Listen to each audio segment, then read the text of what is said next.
Please introduce yourself. Good evening, sir. My name is Akashdeep, basically hailing from a small town of Bihar, that is Chapra. From where I have completed my schooling. After that, I did graduation in mathematics from Patna University, and then completed Bachelor of Physical Education from Lovely Professional University, Punjab. After that, I completed Diploma in Sports Coaching with A grade from NSNIS Patiala. Apart from this, I have awarded from District Magistrate for the excellence performance in sports, and I am also a black belt holder and national medalist in Taekwondo. I have played many nationals and All India University, and one time All India University in Karate also. If I talk about my strength, then I am hardworking, motivating with good communication skill, and currently I am giving coaching in evening session in STC Patna from IBIS for reskilling my skill. I use my free time in watching videos, traveling, and communicating from my friends. All about my. You had completed your BPEd in which year? 2021, sir. Before that, you had done BSc. Yes, sir. In which subject? Mathematics. Why you have switched from BSc to BPEd? I feel very happy to answer this question, sir, because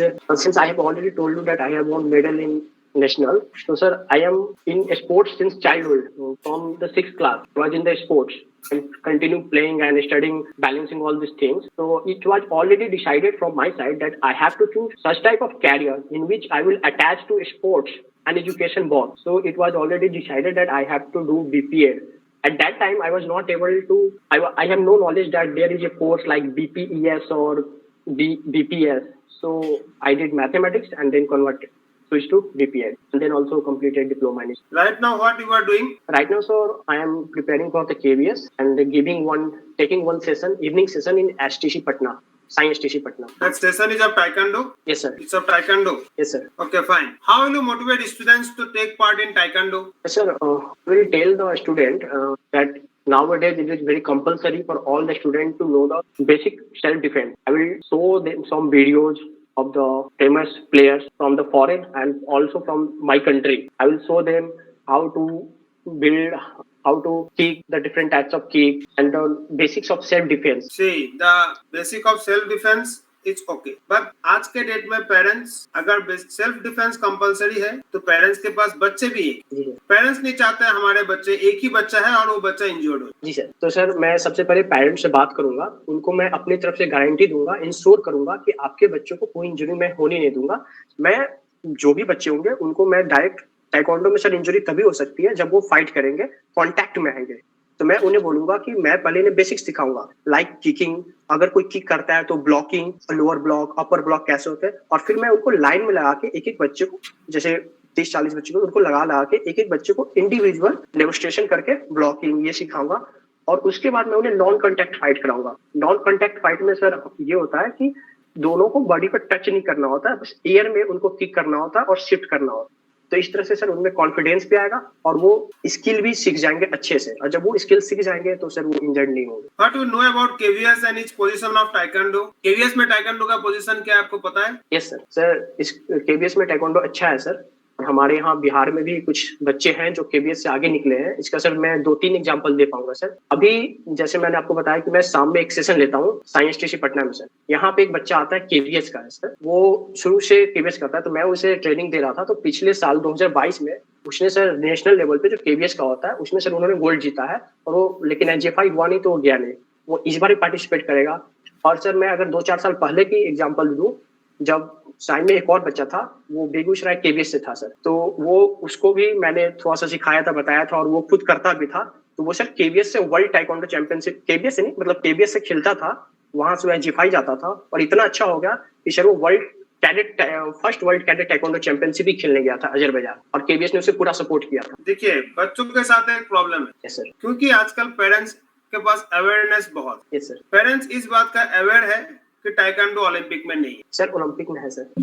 Olympic में है? Yes sir. कब से है? Sir Sydney 2000 से sir. Indian team जाता है participate करने? Sir actually अभी तक तो ऐसा हो नहीं पाया, बट उम्मीद है कि 2-3 सालों में जाएगा सर, क्योंकि इस बार हमारे यहाँ से अच्छी टीम अभी वर्ल्ड चैंपियनशिप होने जा रही है इसी मई के लास्ट में. देखिए पेरेंट्स के पास इसका अवेयरनेस पूरा है, टाइकोंडो है, बट इंडियन टीम नहीं जाते हैं. एंड कराटे के ऊपर बच्चों के फोकस भी बहुत ज्यादा है ना. आप पेरेंट्स को कैसे डिफरेंशिएट करेंगे कराटे करना चाहिए या टाइकोंडो कराना चाहिए? सर सबसे पहले तो मैं उन्हें ये बताऊंगा कि ये दोनों मार्शल आर्ट का ही पार्ट है। तो कराटे अपने जगह पे भी अच्छा है और टाइकोंडो अपने जगह भी अच्छा है। और जो टाइकोंडो है वो 2000 से ओलंपिक में है। दैट मीन्स कि ये अपने आप में कुछ रेपुटेशन और कुछ वैलिडिटी अपना रखता है, तभी ये कंटिन्यू ओलंपिक में है। और कराटे शायद अभी सर वो टोक्यो से ऐड हुआ था। हाँ, ऐड हुआ है।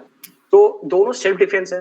टाइकोंडो में क्या है सर कि ये कॉन्टैक्ट फाइट है, इसमें आपको कॉन्टैक्ट करना होता है, फ्लेक्सिबिलिटी। और कराटे में सर होता है कि उसमें आपको हिट नहीं करना होता, बस जाइए, किक मारिए, आइए। तो दोनों सर अपने आप में बेस्ट है।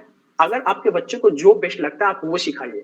लेकिन मैं स्पेशलिस्ट हूँ टाइकोंडो में, तो मैं आपको सजेस्ट करूंगा कि आप टाइकोंडो सिखाइए। इसकी सक्सेस की मैं गारंटी लेता हूँ। मैं उसके पेरेंट्स को कन्विंस करूंगा और अपने आसपास के लोकल जो मोटिवेशन है, जो प्लेयर, जो बच्चे हैं जो उसी स्कूल से या बगल के स्कूल से अच्छा कर रहे हैं, उसका एग्जाम्पल दूंगा। आपके हिसाब से किस एज ग्रुप के बच्चों को टाइकोंडो स्टार्ट करना चाहिए? सर 3 साल से ऊपर से अगर बच्चे आ रहे हैं, 4 साल हो चुके हैं बच्चों को, तो वो आ सकते हैं, क्योंकि उनकी फ्लेक्सिबिलिटी हो गई, ये सारी चीजें उनको ज्यादा डेवलप होगा और वो कोऑर्डिनेशन अच्छे से कर पाए। मतलब 4 साल के ऊपर के बच्चे इजिली कर सकते हैं। आपके हिसाब से कि 4 साल के बच्चे के ऊपर टाइकोंडो कर सकते या ये कोई जी प्रेस्क्राइब गाइडलाइन चाहिए? सर ये गाइडलाइंस में भी है सर कि 4 साल से 5 साल के बच्चे के ऊपर टाइकोंडो कर सकते हैं और वो खेलते भी हैं, उनके सब जूनियर कंपटीशन में वो आते हैं। Okay, tell me something about sports training, क्योंकि आप बच्चों को ट्रेनिंग दे रहे हैं शाम को। जी सर स्पोर्ट्स ट्रेनिंग एक प्रोसेस है सर। स्पोर्ट्स ट्रेनिंग एक प्रोसेस है जिसमें किसी भी खिलाड़ी को उसके कंपटीशन में उसके बेहतर परफॉर्मेंस के लिए ट्रेनिंग दिया जाता है, जो साइंटिफिक बेसिस पे होता है,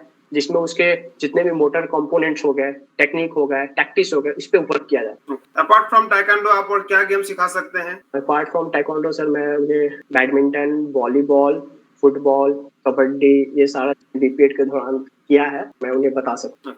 ठीक है, last question for you, justify करिए आप कैसे सुइटेबल हो इस पोस्ट के लिए? सर सबसे पहले तो मेरे पास सारी क्वालिफिकेशन है सर। दूसरी की सर जैसे केवीएस में हमें टीचिंग भी कराना होता है और साथ ही साथ कोचिंग भी कराना होता है। तो मेरे पास कोचिंग की भी डिप्लोमा है, मैंने किया है, और एक्सपीरियंस भी है, और सर टीचिंग का भी है। तो मैं ये दोनों करा सकता हूँ। और तीसरी सर सबसे इम्पोर्टेंट जो मुझे लगता है कि अदर गेम के जो प्लेयर, जो बच्चे आते हैं, वो गेम करा पाएंगे, और भी गेम करा पाएंगे, लेकिन वो मार्शल आर्ट नहीं करा पाएंगे। मेरे पास ऐसा ये चीज है कि मैं मार्शल आर्ट भी करा सकता हूँ, इसके अलावा अदर गेम्स भी करा सकता हूँ। तो I think sir I am more suitable than from others. Okay, good, thank you.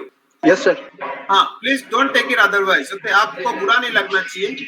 No, sir. I know that you are saying for my benefit, sir. I'm आपका work on गलती it. से भी आप इंटरव्यू के दिन, आप जब भी इंटरव्यू देने जाएंगे, हाथ में पेन मत रखिए, सर। क्योंकि आपको पता नहीं होगा आप पेन को कैसे मूव कर रहे हो। क्योंकि क्वेश्चन जब हम आंसर देते हैं, हमारा सबकॉन्शियस माइंड से क्या हो रहा है कुछ पता नहीं लगता। और आपने पेन को जरा से भी टिकटॉक या ऐसे करके उसको खोले या बंद किए, एक बार भी अपने पेन को साउंड किया या पेन को घुमा दिया, वो इमीडिएटली वो इस चीज को ऑब्जर्व करे। 2 सेकंड के अंदर मैंने भी ऑब्जर्व कर लिया था उस चीज को कि आप पेन को रोटेट कर। जी सर। है ना, आपने 2 मिनट 1 सेकंड के लिए अपने पेन को रोटेट किया और मैंने देख लिया। वहां पे 5 लोग हैं, यहाँ तो मैं अकेला हूँ। नेक्स्ट थिंग, क्वेश्चन आंसर, उनको आंसर समझाना नहीं है, आपको आंसर प्रेजेंट करना है। ये मत सोचिए कि आप उनके ऊपर थोप रहे हो आंसर। बहुत पोलाइटली बोलिए, आपको आंसर पूरा आता है, ये अच्छी बात है, लेकिन आपका हैंड जेस्चर ऐसे ऐसे करते मत रहिए, है ना। उसको आपको जब टीचिंग करने दिया जाएगा, आप खड़े होके जितना आपका हैंड मूवमेंट्स होना चाहिए उतना, बैठ के जब जवाब देंगे उनके पास आप उतना ज्यादा हैंड जेस्चर मत करिए। ये सिर्फ आपके लिए नहीं था, लास्ट 4 दिन से और 1-2 लोगों का मैंने हैंड जेस्चर पे वो किया है। एक दिन मैंने किसी एक को टोक दिया था,